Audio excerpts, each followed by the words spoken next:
morning, everybody. It somehow already is September 6th, 2024. I feel like I've been on the road the entire summer.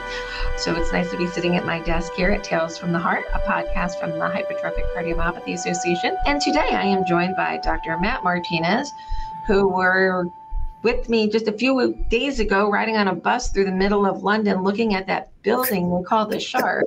It was awesome. Yeah, I'm not quite sure who designed that one, but I think we have a difference of opinions in architecture. That's all I'm going to say. And it stands out, right, in that landscape. It jumps out at you. It's hard to miss it. It was very hard to miss it. But the rest of the sites were beautiful in London, I will say. Oh, yeah, for sure. So we're just back from the European Society of Cardiology's meeting in London. We've done a lot of traveling. I've done a lot of traveling. You and I have crossed around the country. So I thought we would kind of start off this September with the theme of, number one, it's septal reduction September. So we're going to talk about myosin inhibitors. Should also give a shout out that it's AFib Awareness Month. So if you have atrial fibrillation, you're going to see a lot more content circulating through social media that maybe you can share and help your friends understand. Coffee time. Help your friends understand a little bit more about AFib. And if you didn't notice that ad placement there, these are our new coffee mugs from the HCMA. Big Heart, Big Life, shout out. They're going to be up on the website shortly for you to purchase on your own. That we've shared them with all of our podcast guests and volunteers who have certain amount of service hours. So to those of you with the mugs, thank you so much for your service. And if you want a mug, you can go online and get them. I just did a merch call out. Look at that. I think it's all trendy and social media anyway. Matt, good morning. Are you ready for your trip? All good. Back to the grind, buddy. You know, there's lots of people to see. Lots of work to be done. So I'm going to do a quick wrap up of just kind of where we've been since May and where our paths have crossed and some of the things we've done. So I'm going to go back to May. May was kind of pivotal. We went out to, I went to Lisbon, Portugal, to ESC heart failure to see the new data for cytokinetics get released, showing that they met their endpoints in their pivotal trial, Sequoia, and that things are looking very promising for aficamten. So that was a nice start to the summer. In June, we bounced out to the American Society of Echocardiography, and you and I were both in Portland doing education on imaging, and a number of our volunteers showed up to help people understand how to do provocable maneuvers. So the sonographers were actually scanning 4 of our volunteers. Shout out to my ladies. Thank you so much. So we got to talk more about imaging. We started to talk a little bit more about the role of AI in imaging and met with a couple of people who have some really cool platforms for that are being developed. So let's just pause there and talk a little bit about digital assistance, AI, machine learning in echo reads. So what are we thinking the role might be? It's definitely coming, and it's coming for ECG screening faster, I think, than echo screening. I think you think about it in a few ways. One is that it's sort of the overwatch, right? It's watching over the top. It can be overlaid into a normal reading system so that it finds little things and might alert you before you read this. Heads up, right? This is thick. Even if it just does that, wouldn't that be helpful? And then have the doc say, I wonder if this is HCM or if this is a phenocopy. And at least to sort of, busy day, big stack of echoes, this could be challenging. The second is that maybe it culls out the normals, right? If it gets good enough that it then releases some of the burden on, again, a heavy echo stack where you say, it's really good at saying they're normal. Somebody might have to provide a quick look, but the report could be generated based on normal imaging and normal measurements. It's actually already been done, right? It's being done in MRI. So a lot of the software we use for CT and MRI reading already does that. It calculates the wall thickness. It gives you an ejection fraction that you can sort through. It gives you a edema rating and scar burden and things like that. Still got some work to do, but it's coming. And the third is that wouldn't it be great if this was as good as we think it is? It probably will be, that we could then roll this out into areas that have less opportunity. So any opportunity to increase awareness or increase access and improve our ability to be accurate is I'm all in for all of those things. So the last part is the disparities, right? How do we get to patients who don't have the resources, can't drive to me, takes two bus stops to get here, or a train ride, or a car ride they don't have? What if it's a community, a state that just doesn't have access? Lisa, nobody knows this better than you. There are places in the country that are packed with HCM folks.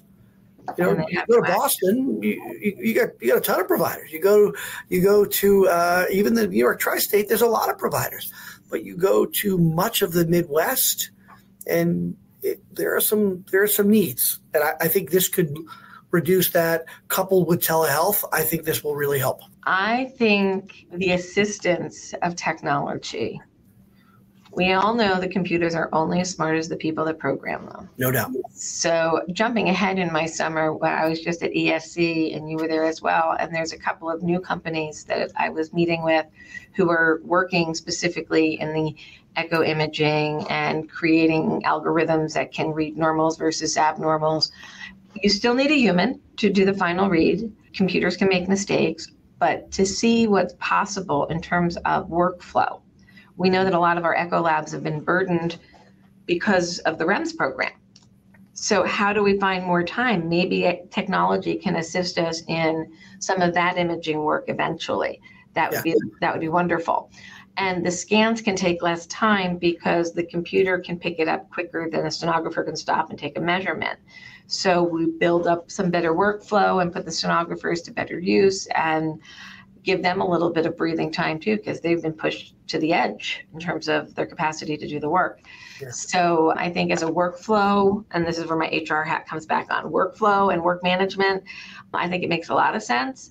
We still need the technology to improve a little bit. We need some guardrails on there so that AI doesn't put other people out of business, because we still need our doctors to interpret. Well, right. And I think it'll never replace it entirely, right? It's never going to replace the integration of things, as well as, sort of experience and a little gray hair might afford you. And I remember Barry telling me this years ago, right? It's going to take you about 10,000 patients. And I thought, what? This is crazy. But he's right. It takes several years to get really over that 10,000 mark. We know that from other types of life, that repetition of 10,000 times or not. I really think that this can help streamline our ability to get to more people and to do it also a little more vanilla, right? How do we make sure that it's even across the board? And if you think about mavacamten or aficamten, the ejection fraction is really close to being accurate by AI. So if that's all you need follow up with, which most of the time that's all you need after a few months of stabilization, you can go down, get a 1 minute scan. AI gives you what you need, and out you go. That would really make it effective. And there's additional potential. There are handheld scans for people in remote areas that we might be able to someday give somebody a cell phone.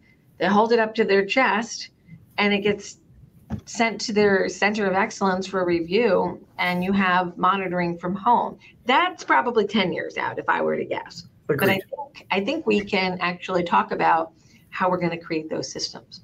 And we know that there's an unmet need. I mean, there's, as you know, hundreds of thousands of folks who have not been diagnosed. Many of them are obstructive, who we have therapies for right now. You and I talked about it over the weekend, being diagnosed with mitral valve prolapse or some other phenomenon, exercise-induced asthma, when, the cure might be just a little bit of medical therapy. Absolutely. Somebody in our comments, Joshua, just brought up international care. And yes, telemedicine options are great, but having technology at the patient's site and then working with telemed for that international experience of evaluation. He's a U.S. expat, and I know the case, and he worked with the Leahy Virtual Clinic, and others have worked with other programs, virtual clinics, but those options are available as well. But it'd be better if we could do the imaging and have that done in real time. We're still working on that whole ESC model, and I've submitted a proposal for next year where maybe we're going to bring a few more patients to the table and show different anatomies of HCM. So we'll wait to see if that gets approved or not. But you might be getting some requests to join us in Nashville for another imaging meeting next September. Awesome. So then, I went up to Seattle, and we had a number of site visits up there. So if all goes well, next July, we're looking to do an in-person meeting in Seattle to launch our entire new programs in the Pacific Northwest and get the Pacific Northwest a little more engaged in our programming. So stay tuned for that. But the Big Mac Daddy that we're both just getting over our jet lag from is ESC. So what was your biggest aha moment or takeaway from ESC 2024? I've said it before, and I'm happy to say I can continue to say it because it keeps getting better and better. I mean, has there ever been a better time to be an HCM patient or an HCM doctor? The answer to that is no. It got better again. So we had another incredible ESC weekend where we learned about aficamten and its follow-up studies, sort of branching on Sequoia, right? So it reached out of Sequoia. Now these were sub-studies, so to speak, and some more engagement from that data set, which continues to produce.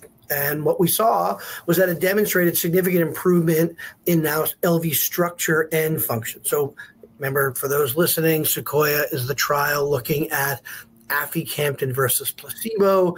Much like we saw in prior studies with mavacamten, this was looking to see if it worked or not in a placebo, and it did. It showed reduction in LVOT gradients, improvement of symptoms, and it's been very effective in that regard. The second, now this talked to us about improvements in the other stuff that as the physician side, we spend a lot of time looking for correlates for improvement, not just patients saying they feel better, but some objective data. So we saw improvements of peak VO2. We saw improvements of KCCQ as well as NYHA class, which are both kind of tools we use to look for symptoms in patients. And then really what we love to see is some changes in NT-proBNP and high-sensitive troponin, all of which showed improvement with aficamten with really minimal decline in left ventricular ejection fraction and at least some improvements in the cardiac score. Overall, we saw what we hope to see, which was, again, multiple structural and physiologic parameters improve in obstructive HCM without that adverse effect of LV systolic dysfunction. Just another win, right? Is that what you saw? I did.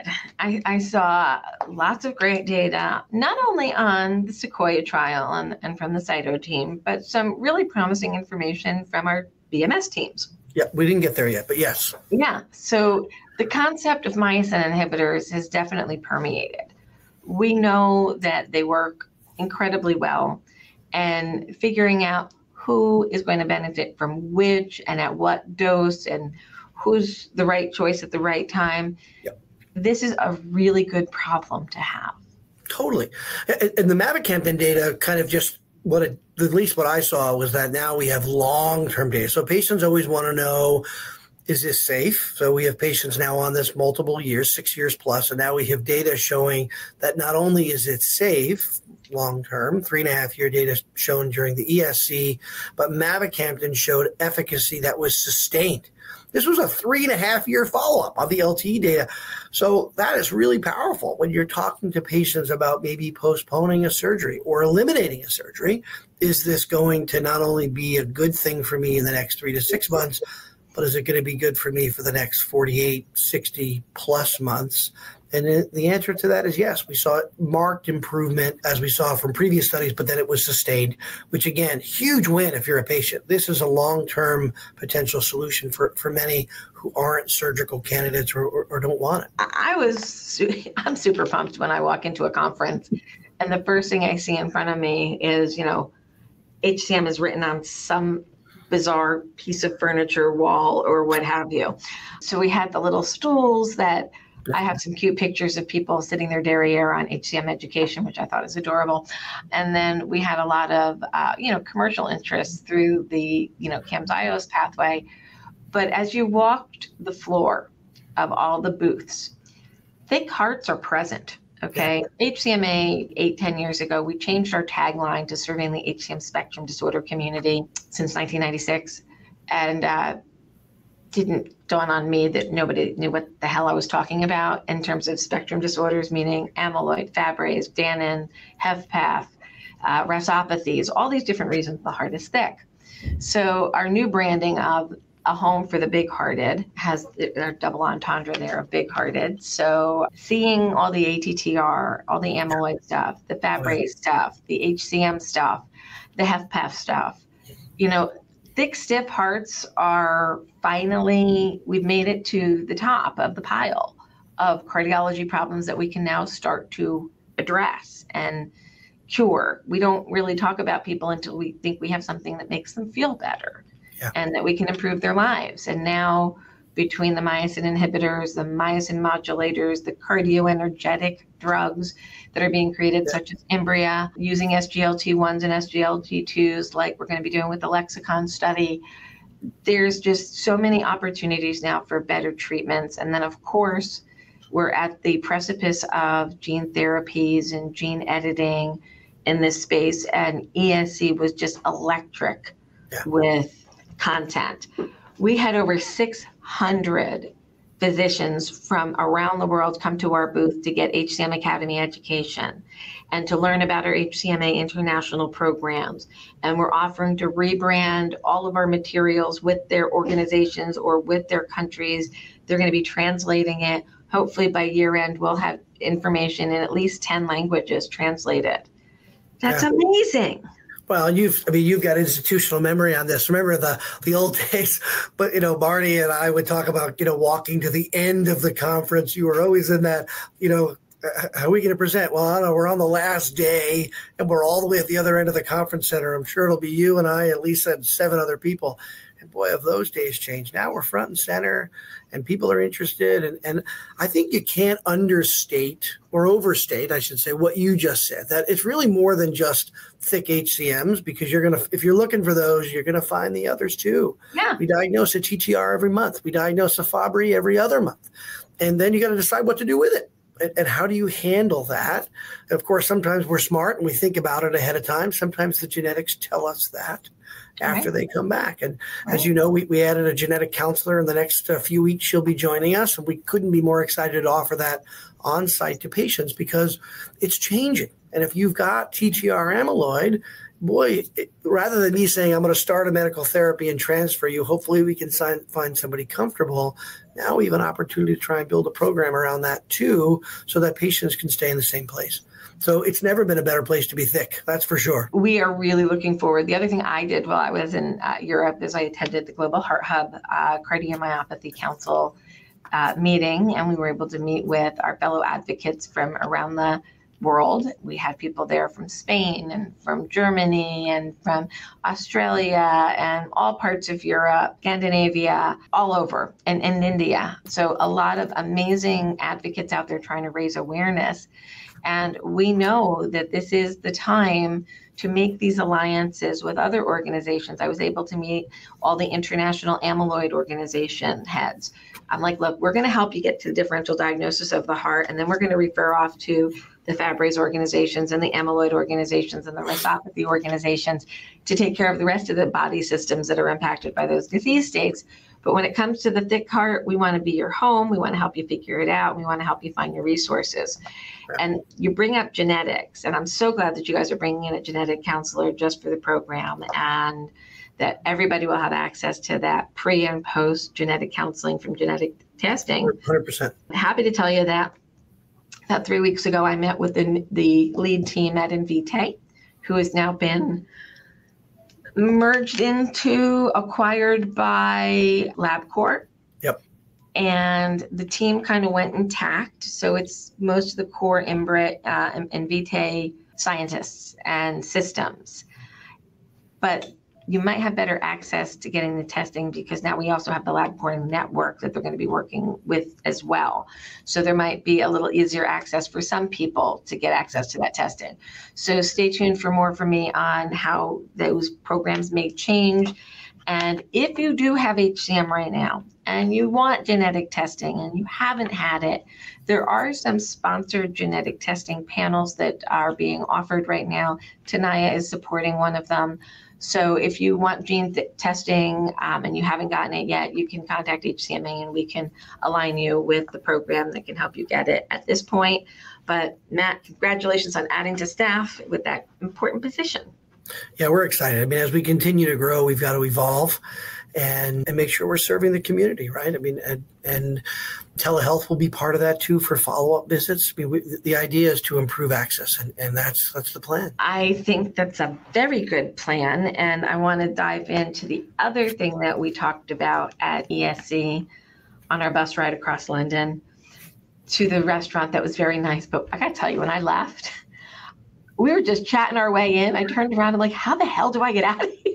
I had the same experience. I thought, boy, we went downstairs at one point. Where are those stairs? I called an Uber. The Uber's like, where are you? And we looked on a map. I was 14 minutes away from him. I'm like, forget it. I'm out.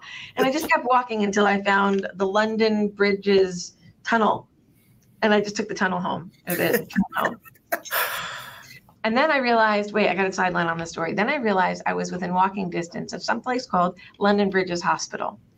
And as part of HCMA folklore, I was in a internet chat room, which I think they called news groups in 1995.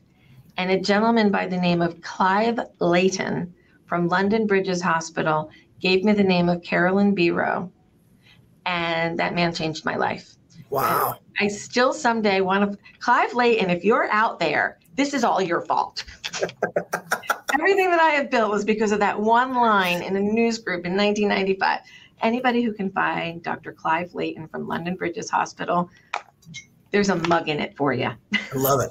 I'll tell you, the medical history is fascinating. So when we were in London, part of the CRI organization, we had a meeting for them, as you know, right after ESC.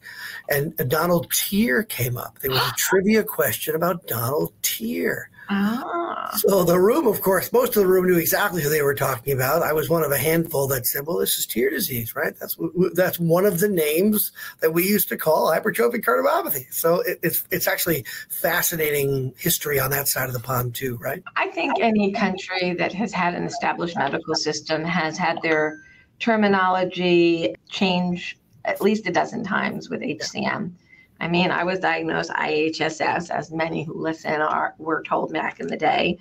And then we have all of our different variations of HCM over the years.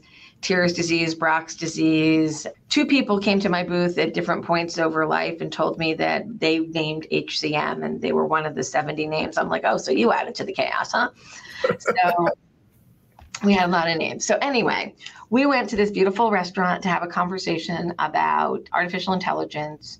And we met with our friends from Viz AI and we talked about strategies. And this is EKG reads. And why don't you tell everybody a little bit about what we did and some of the conversation and some of the concerns? Yeah, so Viz AI is the only FDA approved AI platform to investigate ECG for hypertrophic cardiomyopathy. And it's the first. It certainly will not be the last. And we're all trying to figure out what that means exactly. What does AI mean? Who does it? How do they do it? What's the secret sauce? Nobody knows the answer to that either.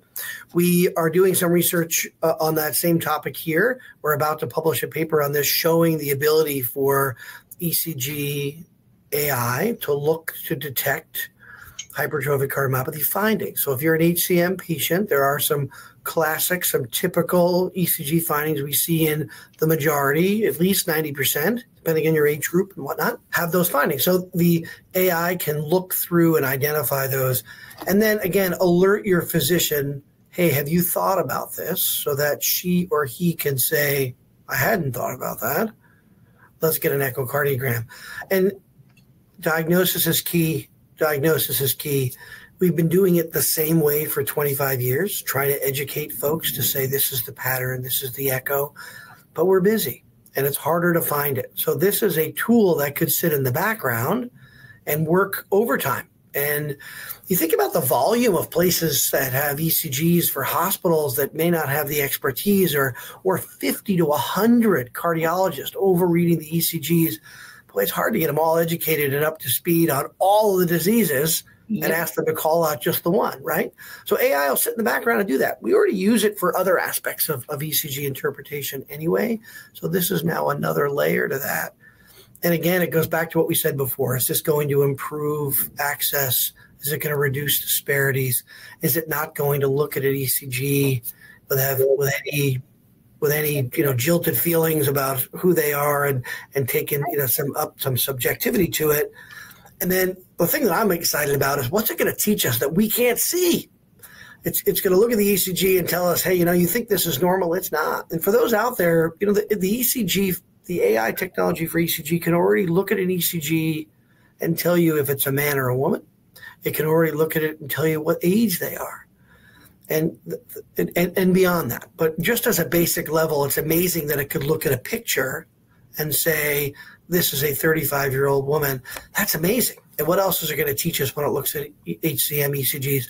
Is it going to tell us how thick they are? Is it going to tell us about what their other risk factors might be? Are there T-wave changes?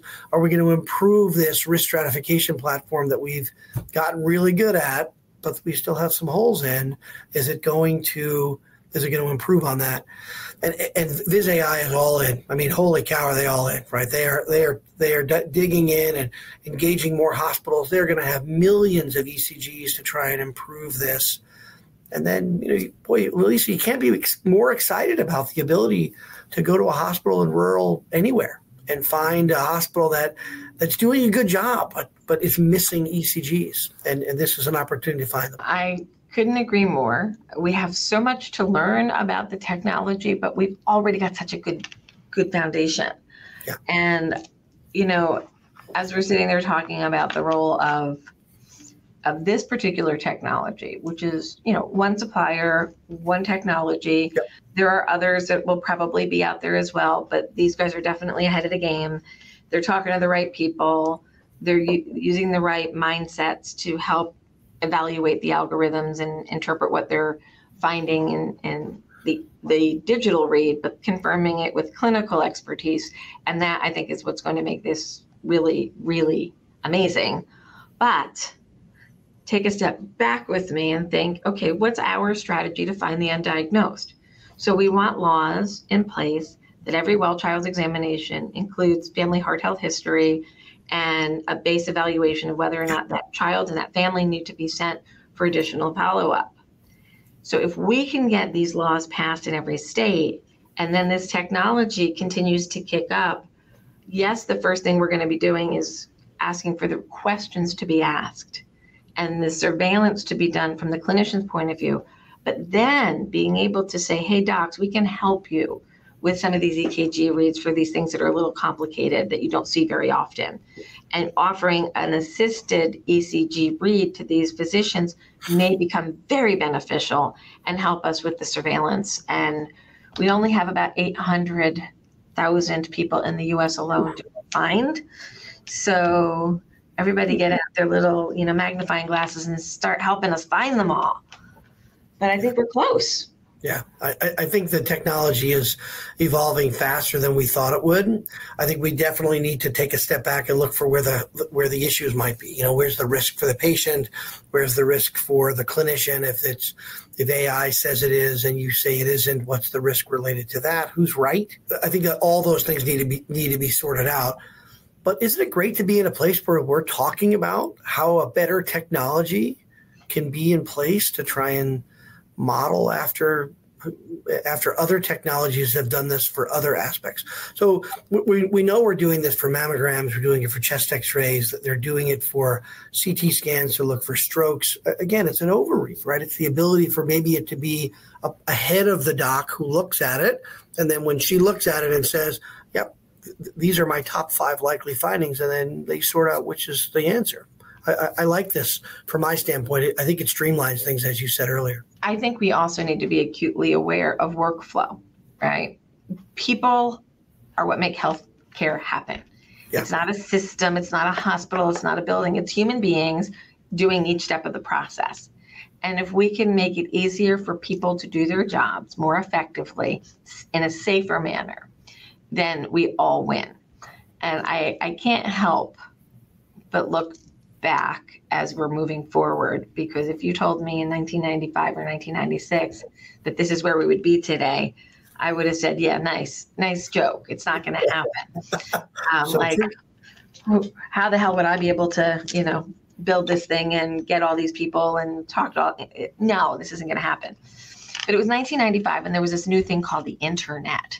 Okay, so we came up with, a website, which was pretty cutting edge at the time.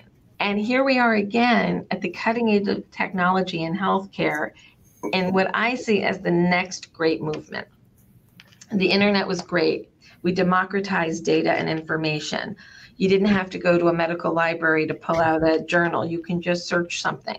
So we're sharing knowledge, but how do we now really employ it to be more useful to our everyday? Agreed. So I'm working on a couple things here that I can't disclose yet, which, Lisa tells everybody everything all the time, but not this time, because the next thing we're working on is very technology focused and potentially something that will be incredibly useful to patients, especially newly diagnosed or super exciting, so that they can maybe get a little bit more insight as to what their options might be, so that we can really elevate shared decision making to the level I believe it should be at. And that's an equal conversation between the healthcare provider and the patient, where we're really all ready to have that discussion. I love shared decision making. Yeah. But how do you share when you know a lot more than I do because you're the doctor and you had all this training? Well, and then it's just across programs, right? I mean, I think each of us does it a little different. It's really hard. I mean, I've asked Steve Ahmed about this, and Marty Marin and Melinda Tsai and others who do this equally volume as do we. And the challenge is we all do it a little different, and we can't write it down how clear it. We can't give you the playbook. We have some steps that we hit, but it's rarely 1 through 5. It's usually 1, then 3, then maybe 1 again, and then we go to 4 and back to 5. And those are really challenging discussions. A platform to do it a little more uniformly. And then, the aspect about shared decision making we rarely talk about is time. We need people to give some time to digest it. Go home, talk to your mom and dad, talk to your spouse. Do we really want to do this? And make sure we're all informed. All excellent points. And it's that processing time and that learning time. And sometimes patients just want to sit in and focus themselves and think about what they want. And sometimes that's all just too much. So that's where we offer the discussion groups and a navigation call and getting peer-to-peer support and getting your family's input. But you got to be careful because people think they know things that sometimes they don't know. Totally right. You can't. That is absolutely key, right? Just because your experience with HCM was whatever, doesn't mean they all go like that. And I've teased you before. I think you've had them all. You've had literally every potential issue, and still standing. Obviously, better now than before with a new look on life with your heart. So. Your experience is different than everybody else. Some, as you know, don't even know they have it till they're 55. And we're very jealous of those individuals who remain asymptomatic for a long period of time, and we envy them. And we wish they stayed asymptomatic forever. Yeah. But when things start to change, patients need to know. Without names, I spoke to a gentleman yesterday who has been one of our rare elite athletes for a long period of time. He's approaching his 5th decade.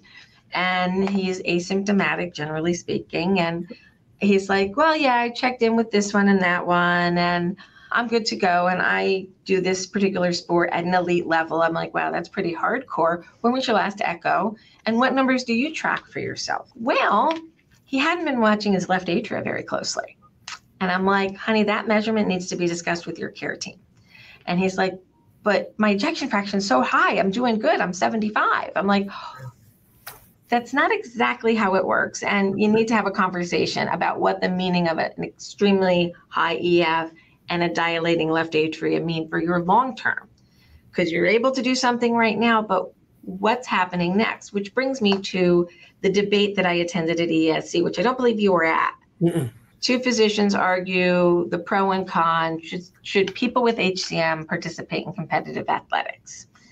The debate that has been going on at every conference that I have attended since 1997. And I don't like the conversation very much, to be very honest with you, because I'd like to see this floor time used for something that impacts more individuals. 100%. So I have said, come on, guys, are we done yet? So I sat in the audience and I listened dutifully. And it was really one of the best, most balanced pro and con conversation, and it really came down to nuances. Of course, they bring up the LIV HCM trial and the ICD and athletes trial and Ben Levine's trial, all of which HCMA helped recruit for every one of those trials. So I got up and I said, look, congratulations on a very well-balanced, and I'm probably the best judge of this one because I think I've sat through this more than most of you. And it was a really well done presentation. And Erin Baggish was moderating, and I'm like, Erin, you did a great job moderating, keeping this balance. Thank you so much. We've been participating in this for so long, but we really need to get better information on the obstructed population in athletics and the apicals. We're not subdividing them down yet. It's HCM, no HCM. Yeah. And I think we need to get down a little bit deeper. So I kind of threw that out, like, let's work on that one next time. Props to Erin for, after I made a comment, Erin and I have never met in person. Really, super smart. Good friend. He's a good friend. Super good guy. And I've been following his work. We've been on papers together, but I'd never met him in person.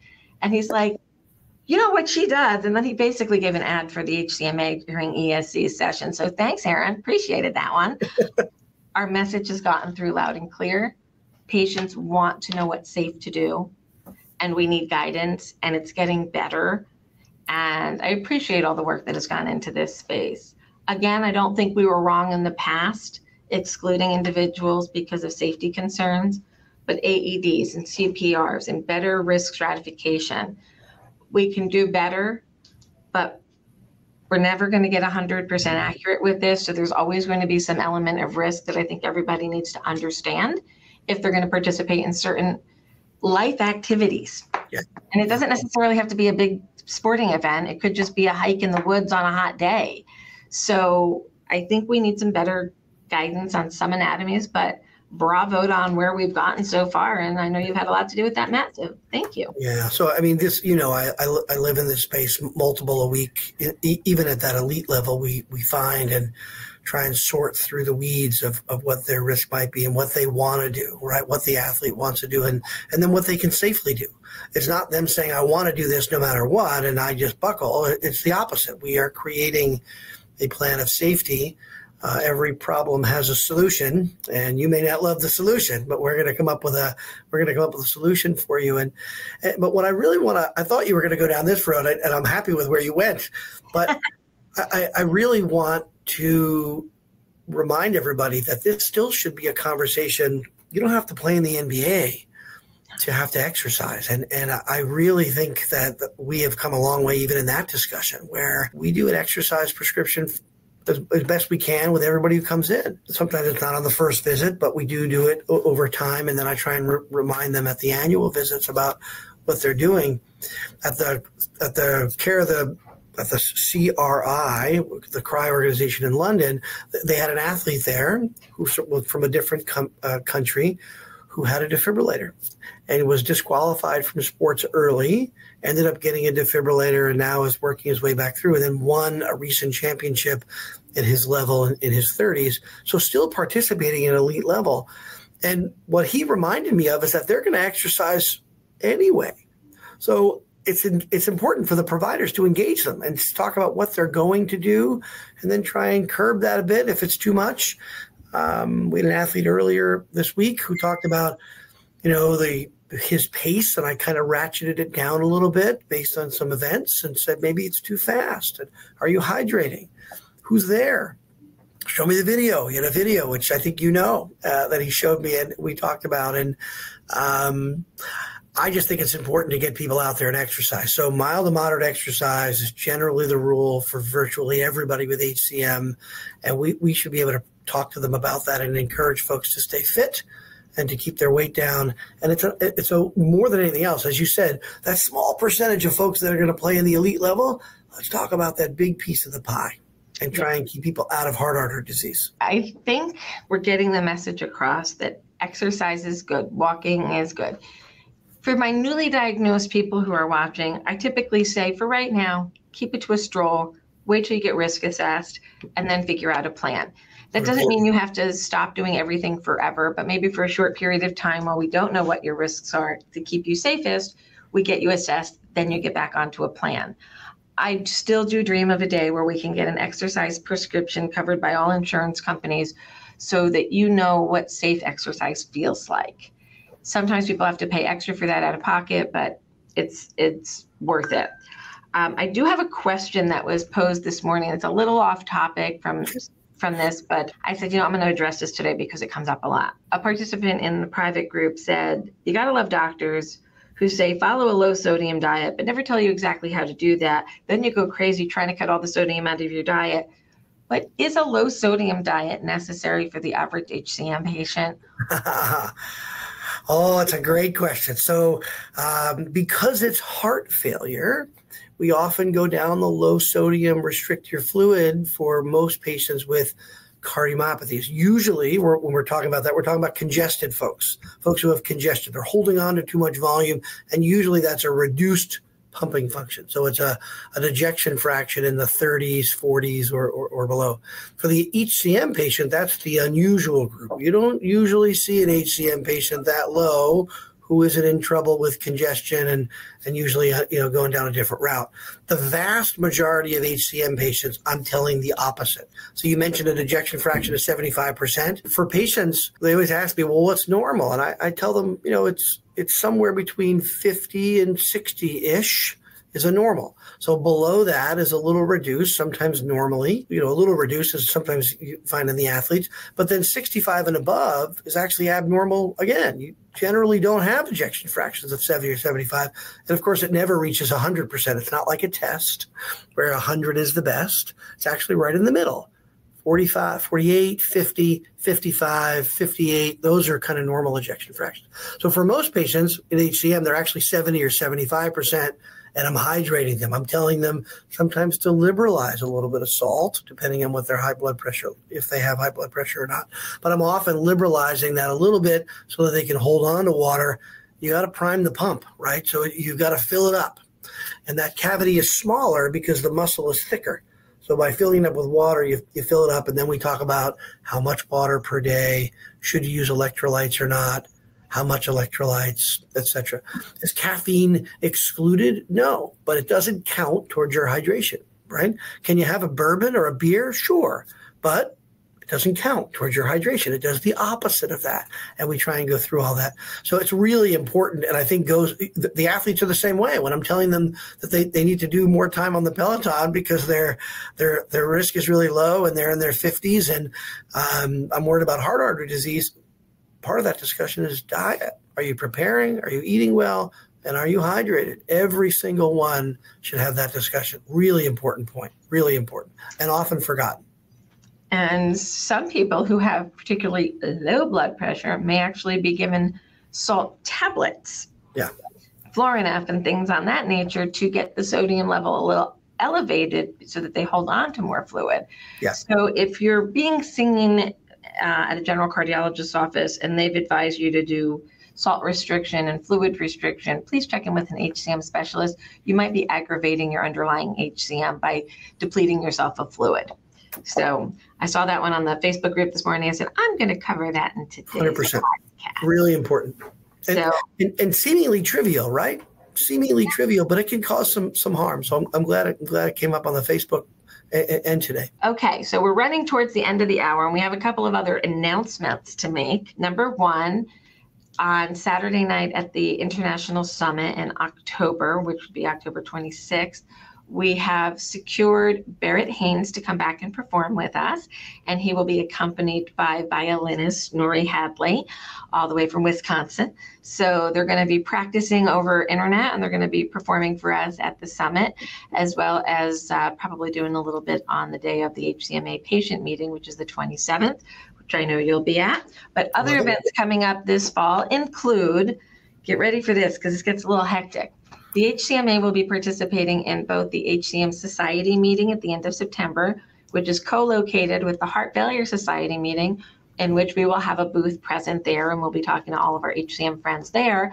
But simultaneously that weekend, HCMA will be in Orlando at the American Academy of Pediatrics conference to try to start getting our pediatric colleagues to understand HCM a little bit better and the HCM Act. So we will be, for the first time ever, having two booths on the same weekend in September. Matt, maybe you want to talk a little bit about the HCM Society meeting, and then we'll talk about it. So coming up September 27th, it's all day.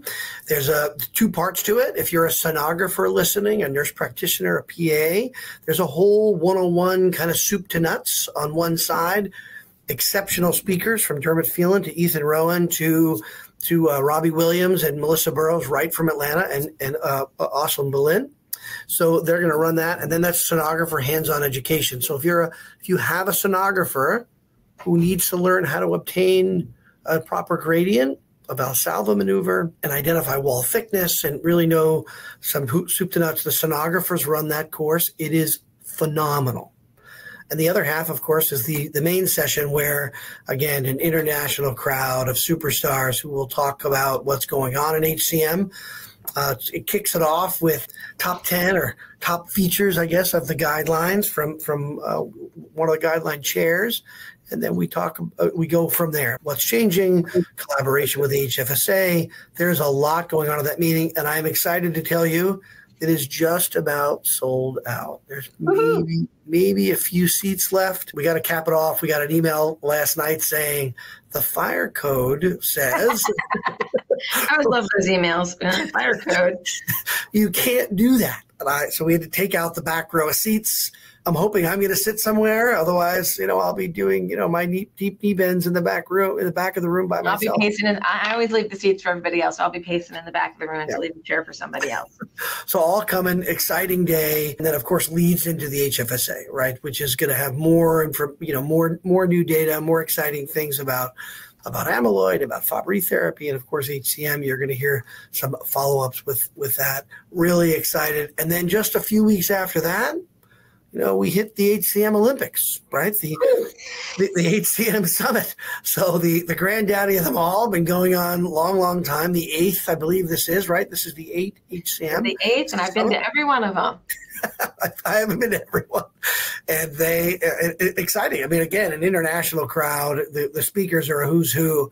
Even some legends for me. My old mentor, Rick Nishimura, is going to dust off his stethoscope, or at least his speaking ability. Not that he needs it, and he'll be there again. He's retired now. He's living the good life in Colorado, and I was really pumped to see him there. So it's nice to see him coming out and re-educating us as he's done for me for 2 decades. I love it. We have such a great summer or fall coming up with education between the society and the summit. While everything's kind of circling around the cards and understanding them, it's amazing to me that the world has aligned itself, and maybe there was a part of me that dreamed someday that we would have all these hubs that we could get all these patients treated in, so we could potentially do clinical trials, and we could then do spoke education and get all the community docs to understand. So even though the girl from Jersey had this crazy idea that I didn't quite know how it was going to play out, honey, it's playing out. It's playing out. And everybody's stepping up to the task. And science is improving because we're all asking harder questions. We're asking deeper questions. And it's a really good time to have a shitty disease like HCM. Amen. And I mean, even simple stuff like monitoring, right? I mean, there's new data from Ethan Rowan looking at the length of monitoring. We're going to talk about that at the summit. There's a whole symposium he and I are participating in on that. Even things that we thought were staples, we're still saying, boy, now we can do it a little better. No more wires. Mm-hmm. Got some sticky patches that work pretty well. Exciting. They're great, and you don't have to worry about implantable loop monitors maybe quite as much because the wearable monitors are so much better. So we've got great tech coming out there. And for future conversation, we're going to dive into the question of strain in HCM. So while we've been looking at strain for 20 years, I'm going to put a pin in that one because I'm getting a lot of questions on that. So we're going to come back and talk later about the role of the strain. So we have HFFA, HCMS, we have the summit, and of course we have the HCMA patient meeting. So sign up now. Please join us in Boston. Lots of great things happening. We want to provide you with some on-the-ground education, opportunity to talk with some of our thought leaders, and the opportunity to talk to your fellow patients. So if you haven't signed up, please do now. And unfortunately, I'm going to end this session on a little bit of a somber note. I found out yesterday that we've lost another young life. And I don't know all the details yet as to exactly what happened, but this is a family that was known to us for many years. Sometimes younger people with HCM think they'll worry about it later. I don't know that that's exactly what happened in this situation, but it almost sounds like, just the numbers and the timing. He wasn't quite 30 years old. Please follow up regularly with your HCM specialty team after your diagnosis. Our understanding of disease changes every few years. You're going to get your best possible opinions at the highest level programs that we have. You can find them all at 4hcm.org. Just because you don't feel like you're going to die doesn't mean you're not at risk of sudden death. And I wish a lot of grace to this family and peace, and may their loved one rest in peace. But let us remember that HCM, as well as we are doing with diagnosing and managing, if there are risks, we need to assess them regularly. We need to reassess regularly. HCM can be sneaky and tricky, and even when we've all done the best and we've done our due diligence and we've given all the information, sometimes really bad things happen. So while we're being optimistic about the future, we're still living in the present, and there are people that are at risk and families that are hurting and people who HCM has stolen from us far too early. So remember to check in with your specialists. Remember to listen carefully. Listen to the messages. Absorb the information. If you have questions, ask. If you want support, please call us. If you're not sure what to do, we'll help you get a second opinion or a third opinion. Sometimes you need to hear it from more than one source. And I can tell you without a doubt that every doctor in our network understands that sometimes you need to hear it more than once and from somebody else. They're not going to be insulted if you go get a second opinion. We understand that this is complicated. So please, the work that we're doing is great. The community that we're building is extraordinary, but we're still losing young lives. And we need to make sure that we're protecting them all. So to the family in grief, my sincere condolences for your loss. To those of you who understand exactly what I'm talking about, we live in shared grief, and we never quite get all the way over it. We just do something different with our grief as time goes on. So remember where we all kind of came from. And most of us got into advocacy because of loss and pain. Yeah. And our job is to try to minimize that in others. So I thank our sponsors, our partners, and everybody in our ecosystem that's helping make the world a little bit better for those with HCM every day. Matt, thank you as always for your partnership, your friendship, your care of these wonderful patients in our community. I thank you all for listening to Tales from the Heart, a podcast. Thanks for having me. Another super session. They always are. Okay, guys, pass it along, and remember to sign up for the conferences. Take care. The Hypertrophic Cardiomyopathy Association thanks the following sponsors for today's podcast: Cytokinetics, Bristol Myers Squibb, BioMarin, Tenaya Therapeutics, Viz AI, and Alnylam.